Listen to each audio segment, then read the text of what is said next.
Someone once said, when you have one kid, it feels like one kid.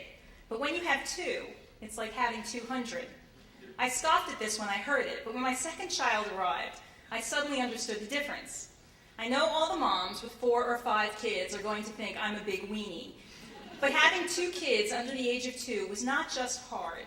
It was so hard, so demanding, so bone-achingly exhausting that I really questioned my ability to live through that period without becoming one of those pathetic moms who are so tired they start snorting hot cocoa mix. I was prepared for the sleepless nights, the constant need for attention from my 2-year-old, and the effort of carrying around size H cup boobs again. What I was not prepared for was a newborn that suddenly stopped breathing 3 days after she was born. It happened when I was nursing her. I looked down and noticed that she was turning blue. Instinctively, I pulled her away from me and whacked her on the back. She took a big gulp of air and started to cry. So did I. Babies turn all kinds of weird colors when they're newborns. They make strange noises and pass disgusting things from all openings of their body. But I knew what had just happened was definitely outside the norm of reasonable and customary. Frantically, I called my husband. I was just feeding Emily, and she turned blue, I whispered urgently. My son was occupied with the Teletubbies, but I still tried to keep my voice down so he wouldn't get scared. What do you mean she turned blue? Is she cold, he asked.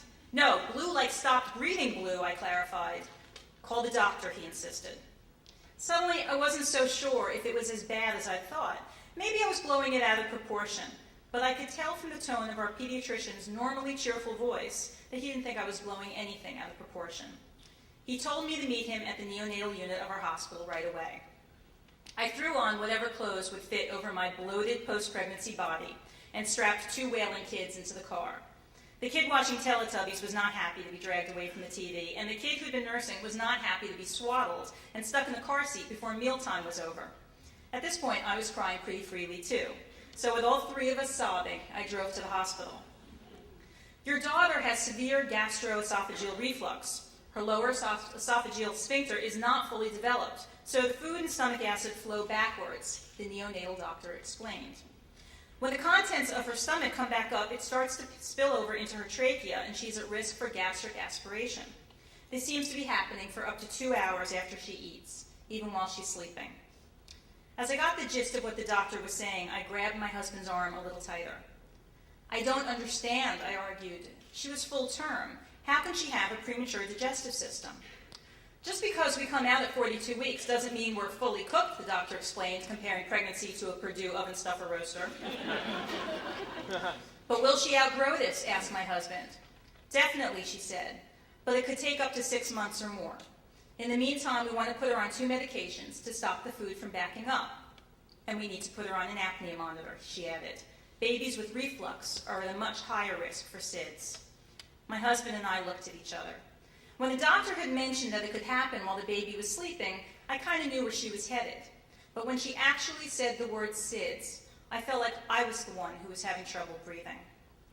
The doctor gestured to a machine the size of a large box of cereal. There were several knobs and buttons on the face of it and a slew of wires with electrodes attached. It looked like something a mad scientist would use to bring his unholy creation to life. This is an apnea monitor, said the doctor. Your baby will be attached to this 24 hours a day. A loud beep will go off if she stops breathing for more than 15 seconds. This way you'll know if she stopped breathing while you're sleeping, and you can administer CPR if necessary. I need to sit down, I said to my husband. I must have looked like hell, because he gave me the concerned look of someone whose partner looks like hell. He walked me over to the chair, and then he kneeled down next to me. It's okay, he reassured me. I could feel the tears start to burn my eyes again. He took my hand and held it hard. The good news is, she's fine. We will know instantly if she's not fine, and most importantly, she will outgrow this. I nodded, but I couldn't speak. It's just going to be a little more complicated for a while, he added. Really complicated, I finally said hoarsely, and she's going to look like a Frankenbaby. He smiled. Yeah, she'll be a Frankenbaby. But with you for a mother, I'm sure she will be the coolest Frankenbaby on the block.